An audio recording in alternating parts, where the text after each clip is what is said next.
Welcome to the Online Business Launchpad podcast. I'm your host, Trudy Rankin. And today I have Jake Lang with me. What you might not know about Jake is that he's currently working on his 10th online business. And he describes himself as being addicted to finding niche business ideas and starting new online businesses. And that's just right up my alley because I really love that part of what I do as well. And he's now helping other people start their own online business through coaching, books, membership. He's got a whole raft of things that he uses to help people. And I can just see just on his bookshelf behind him, he's got a book up there, but he's published 2 books, and we'll talk about those later during the interview. And I wanted to just explain how I came across Jake. Well, I've talked about this before. I think it's really important to remember that as entrepreneurs, the journey can be pretty lonely. So being part of a community of people who are all trying to do the same thing, it might not be about the same area, but it's all about trying to successfully set up a business that either lets you make the money that you want to make or lets you set up the lifestyle that you want to have. And so I've talked about this before. I'm part of SPI Pro, that's Pat Flynn's Smart Passive Income Pro membership group, membership community. And one of the things that I'm really interested in is content monetization. And so I did a bit of a shout out a while ago in the group and just said, hey, is anybody out there into this side of things and would be willing to talk about it? And Jake put up his hand.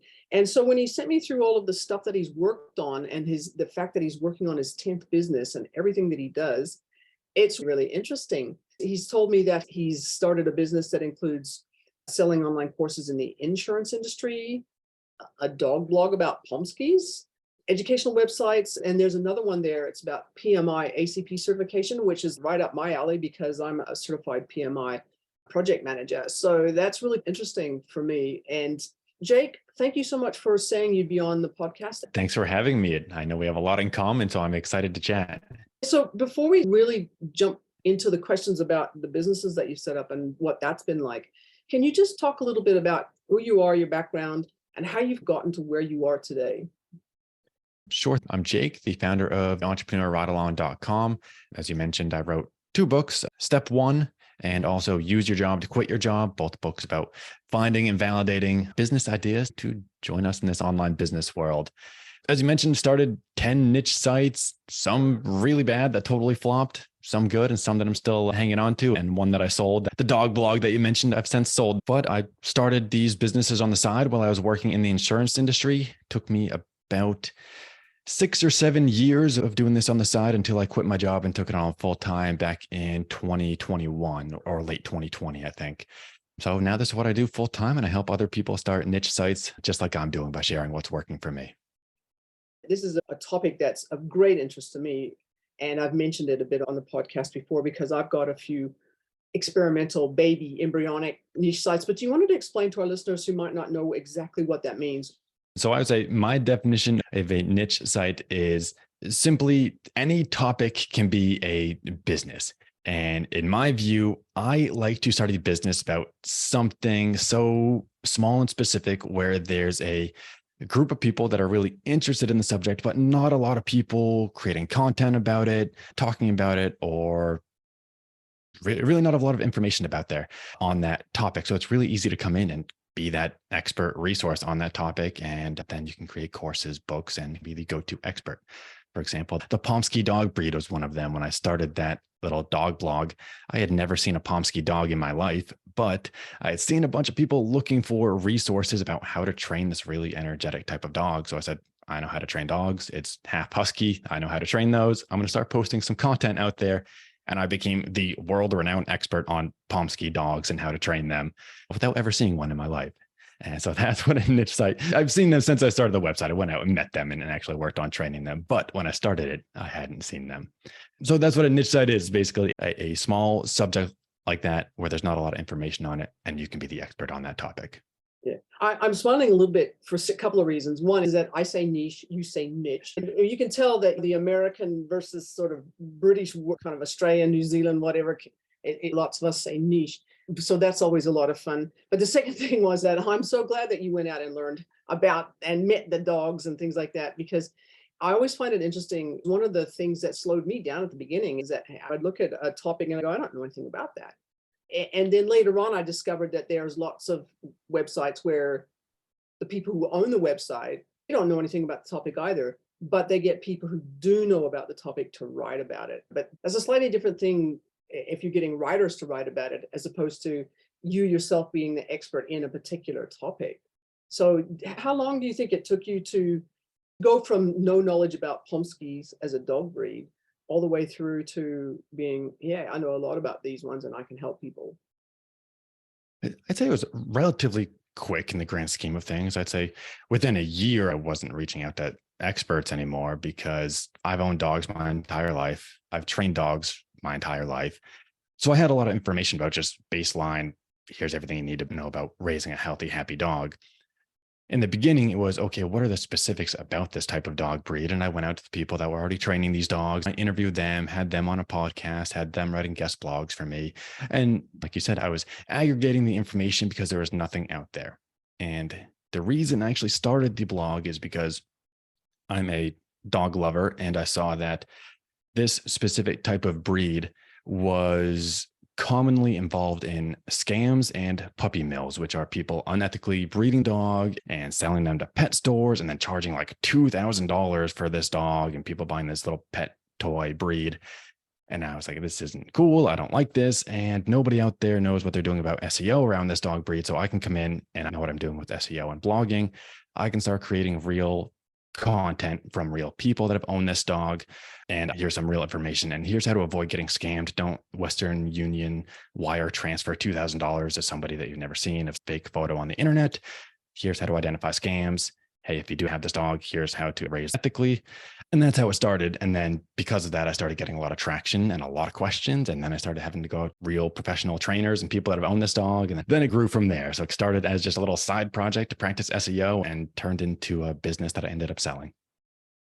I think that's really interesting. So I'm curious about that part of the journey where you were using it as a mechanism for practicing SEO.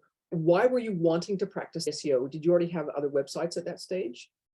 This was the fourth website I had created. The first two were total flops. I had no idea what I was doing and made a bunch of mistakes, but learned a lot.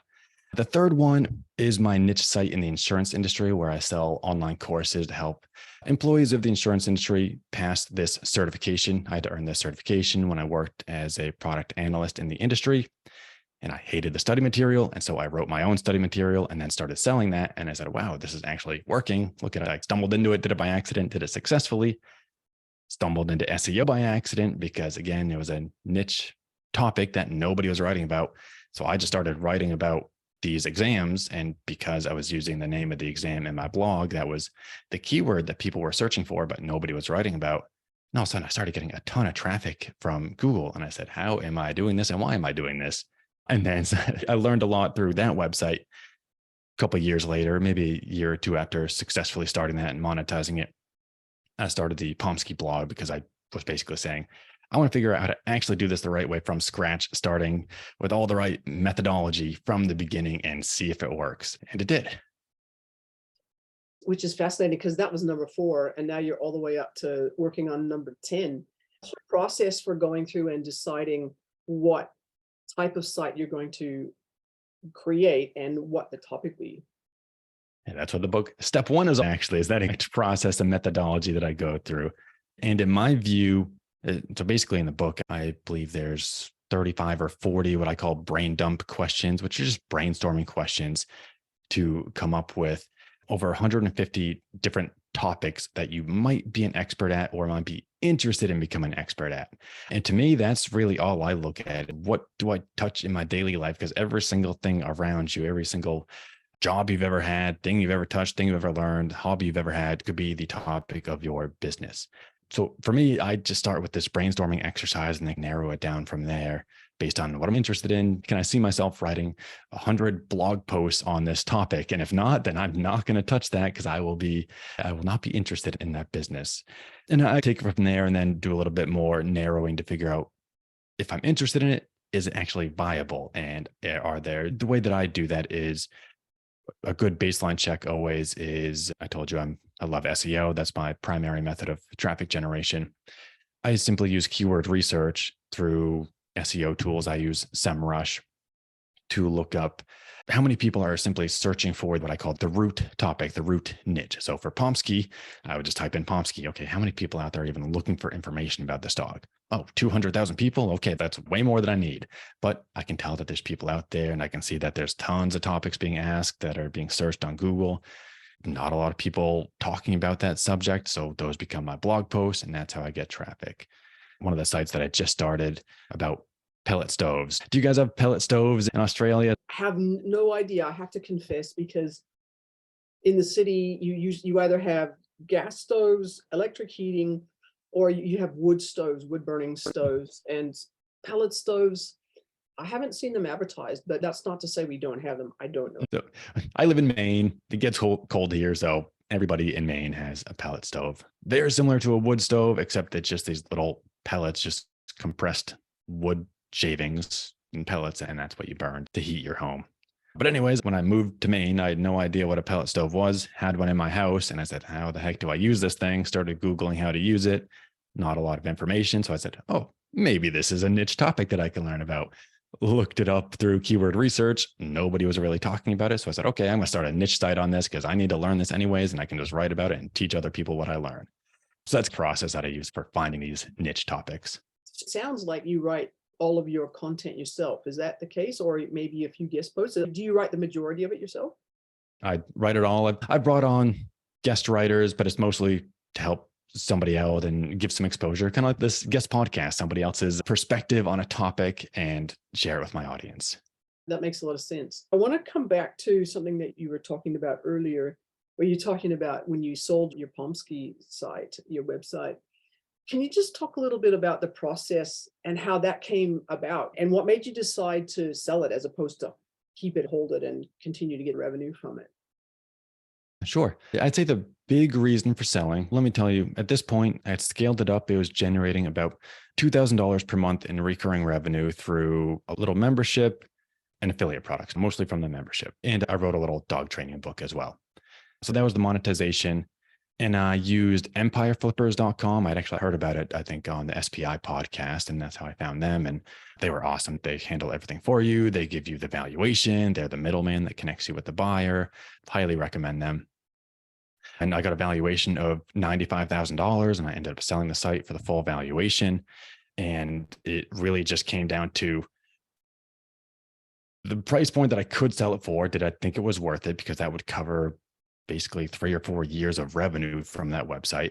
Could I make that back starting another niche site if I had more time? And the answer is yes. And where is my time best invested? Because that website was primarily at that time, I would say, mostly hands-off and passive for me. I have a team of assistants that help with a lot of things. I write the blogs, but then they do all the WordPress and posting, and they publish the podcast episodes, the video. So I was pretty much content and then pass off the rest.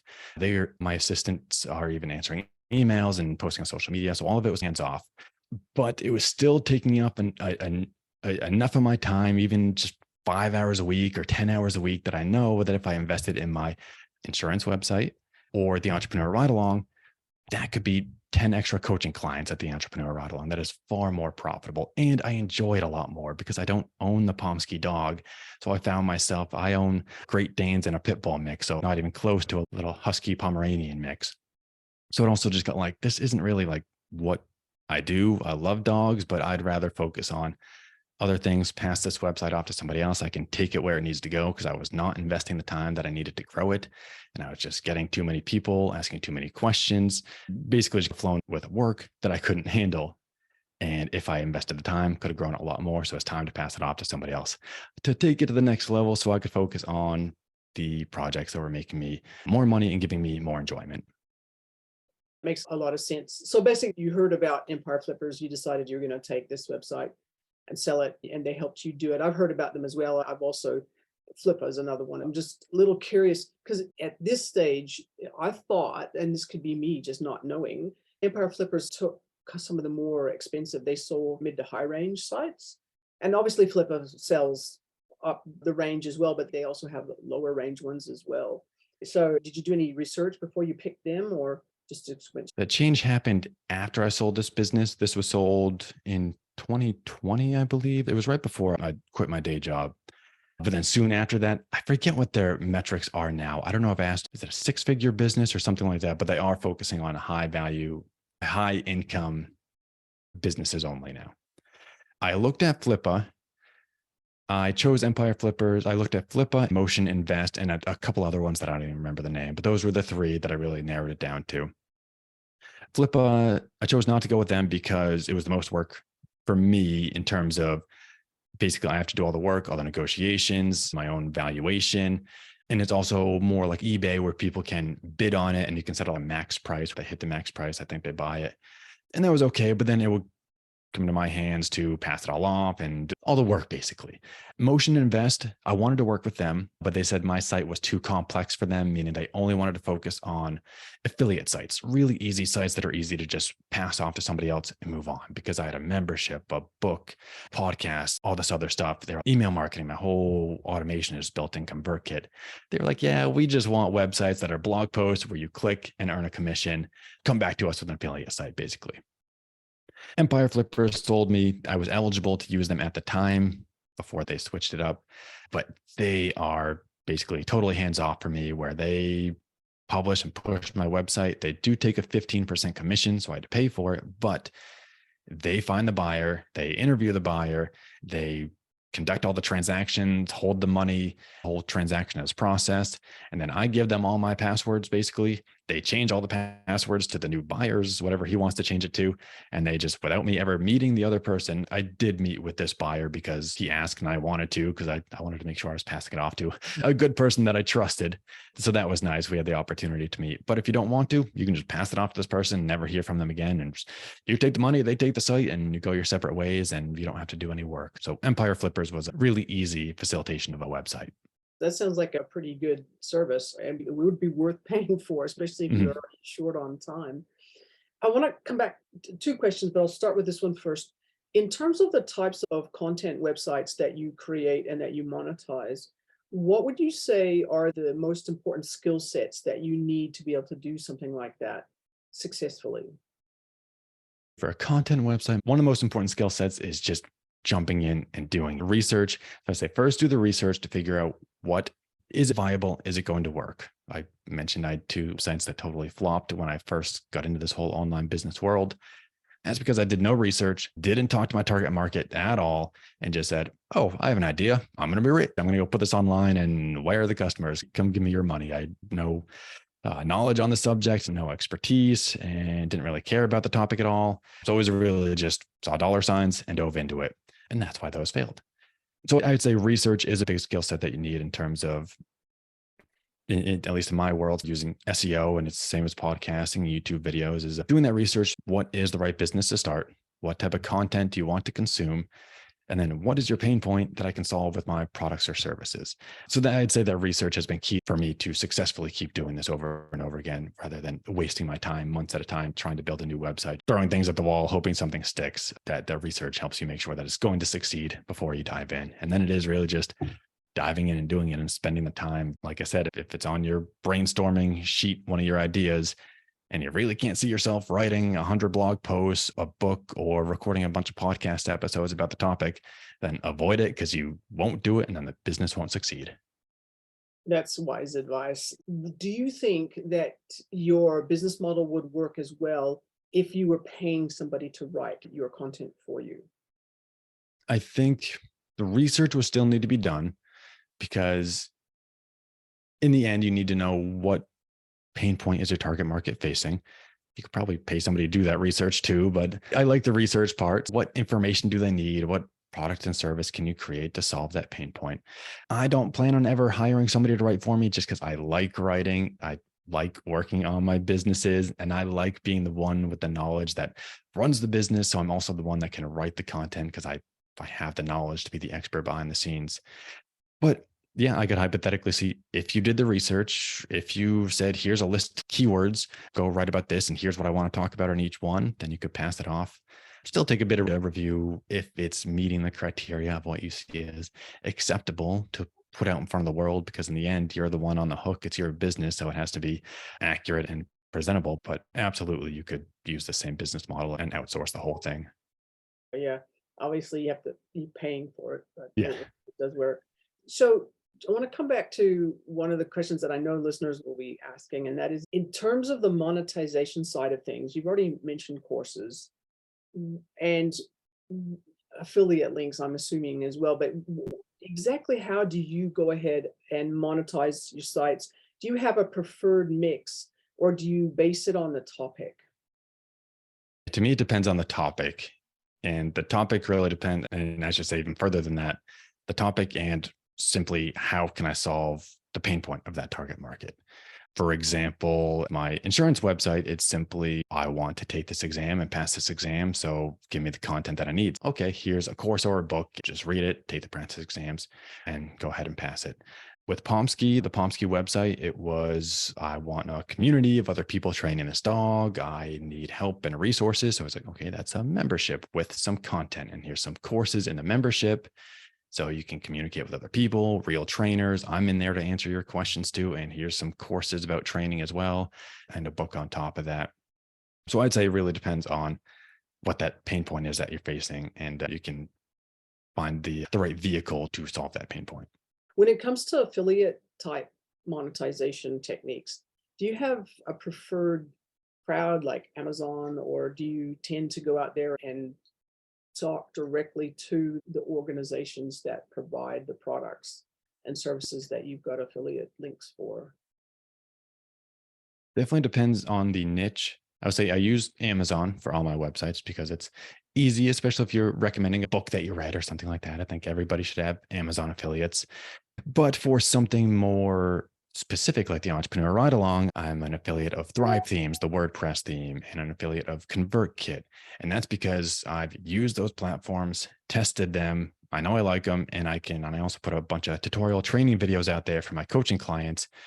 So naturally, it makes sense for me to be an affiliate of those specific businesses. So I would say for general broad things, I guess Amazon works great. But otherwise, I limit it to maybe just a couple of resources and tools that I use. Like another one for this Pomsky website again. There was one business out there that had online training videos, and they were a little more advanced than what I had. They were more broad training videos for aggressive, energetic dogs. And they offered a recurring commission for anybody that joined their membership. And I would get $20 recurring commission every single month if somebody from my email list signed up for their training program. So we had a great relationship, and I would refer them leads, and I didn't have to do the work creating more and more training videos. They were world-renowned expert dog trainers, and I just referred to them and I took the commission. So that was like, find somebody that I really trust, consume their content, make sure it's good, and I don't mind recommending it, and build that affiliate relationship from there. That's one of the things that's always interesting. I don't know about you, but I get offers from people. Would you like to be an affiliate? Be an affiliate for my product, service, whatever? And I'm going, never heard of you. No idea whether you're a trustworthy person. And I'm interested in affiliate relationships. I'm not saying don't send me invitations, but it's like there's got to be a way of building a relationship with someone first so that you have a way of establishing authority, building trust, and people can with confidence promote your products. How do you find that? Do you get people approaching you to be an affiliate for their product or service? All the time, same as you. And I've never taken anybody up on the offer. Like you said, I've never gotten an offer that came to me and basically, hey, test this out for free. I'll give you a beta trial or anything like that, which I feel like would be a logical first step because I want to use the tool, test it and see if it works before I recommend it. And most people just email me and, hey, you want to make a bunch of money by pitching my product? And like you said, I don't know you. I don't know if your product is good. So no, thank you. And even if their product was good, are they going to pay you? True. Oh, Never got that far. exactly. Actually, that's kind of interesting because I have had people give me access to products. And for those people who have given me access to their products so that I can get in there and play with them, I will be an affiliate for them. If I think that their product is really good and it's going to be a useful thing for people who are interested in that particular thing. So if anybody's out there with a product and a service or a service and they're wanting to establish affiliate relationships, just take it from us being on the other side of the coin. Go out there, establish a relationship with a person first, make sure you give them access so they can see whether the product is any good, and basically just build that trust factor. I think that's really important. I want to come back to something that's ticking away in the back of my brain here. And that is for somebody who's interested in maybe experimenting with content websites as a way of establishing either a side hustle or just a bit of revenue on the side, or adding another revenue stream to their business. What's it like? Can you just describe a day in the life of, for yourself, as somebody who runs a portfolio of income generating websites?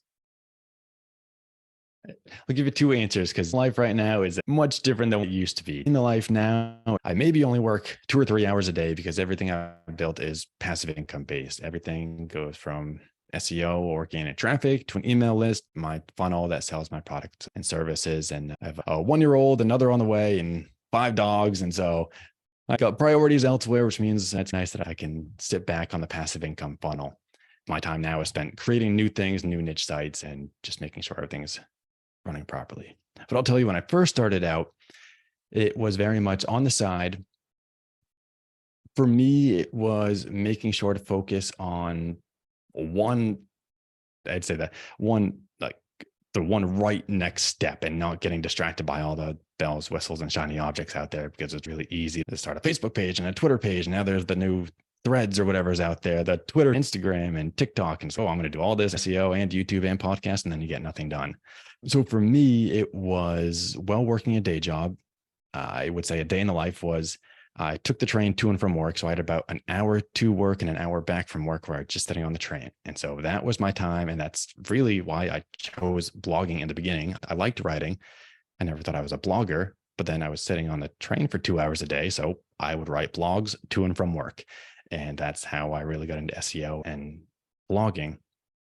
And then I would have my hour lunch break at work where I would take my laptop out, go to a cafe, sit down and work on whatever I could on the computer. And that's where I would post the blogs, WordPress, or start publishing an online course.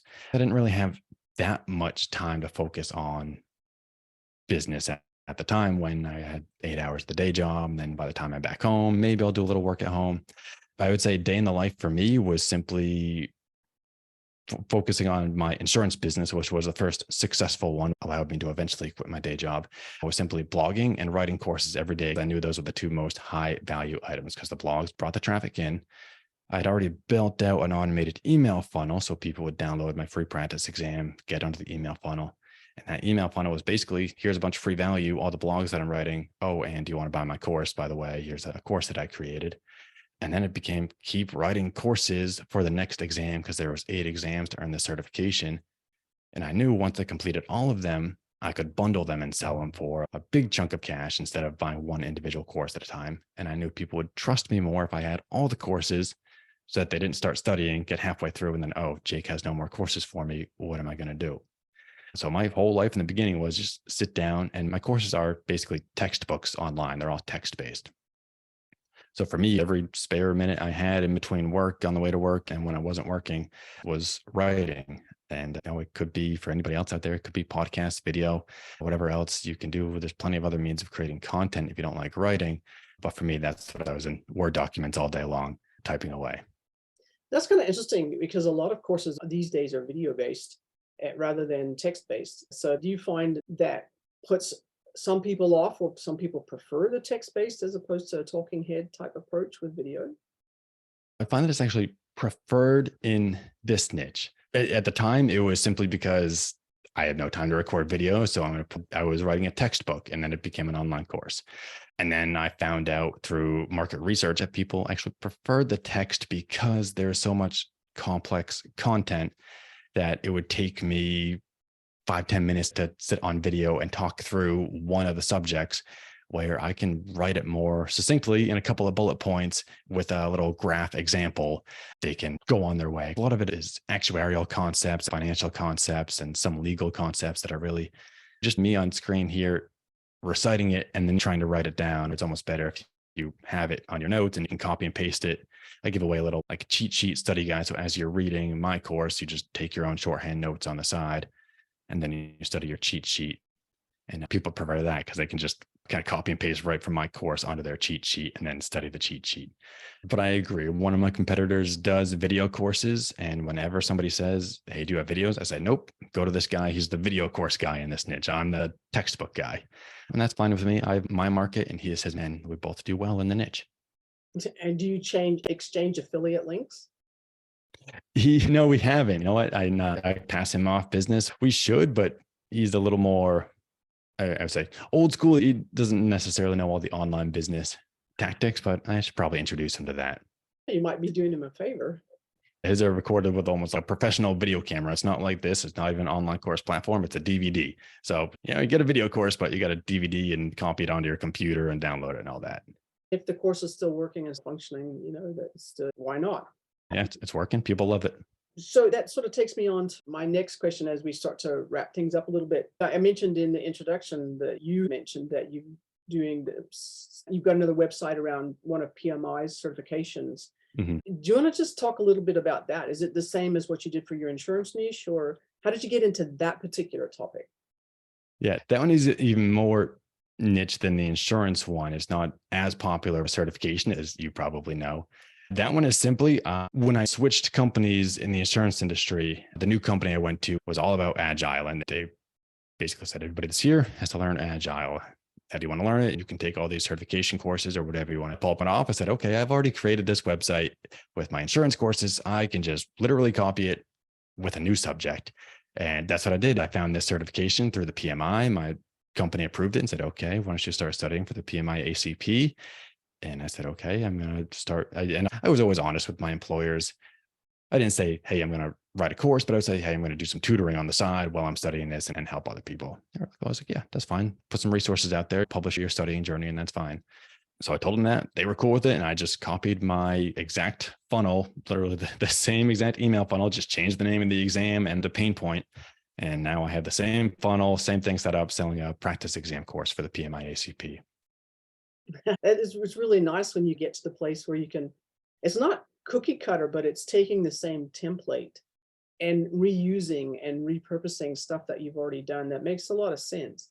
And it's one of the things that I often think about when I'm thinking about ideas for content sites. And that it's basically, is it something that you could repeat and scale by repeating by topic or by location or whatever? That's interesting. One really quick question. Have you ever thought about buying an existing content site and then scaling it based on what you know? I have. I've made bids on Flippa before for content sites and just never got it. I always got outbid every time, but absolutely, it's going to be a future project and it's going to be a case study on the entrepreneur ride along. Just haven't got one yet, but eventually. You and I are in the same boat. I've put in some bids just recently on Flippa. And the one that I was really interested in didn't sell because I didn't hit the reserve. And then the person came back to me and said, hey, are you interested at this price? I didn't have a chance to respond because I was so busy. And this morning I get an email from Flippa saying it's sold. So you lose. Yeah, it really is. It's a little depressing too, because you get so excited about this new site and you see the vision for it, you put in the bid and say, didn't get it. Okay, I've got to get excited about a new one. Yeah, exactly. Go and do all the research and stuff. Yeah. So it's really interesting. We could talk about this stuff for hours, but we've come to the end of our allotted time. If you were, so thinking back to the time that you spent on the train doing your blog posts and you worked your way through those first two that didn't work and stuff, and you finally landed on one idea that did work. If somebody was in the same sort of situation as you, where they're going, I really want to be successful at this whole content creation, monetization side of things, but they're going, wow, that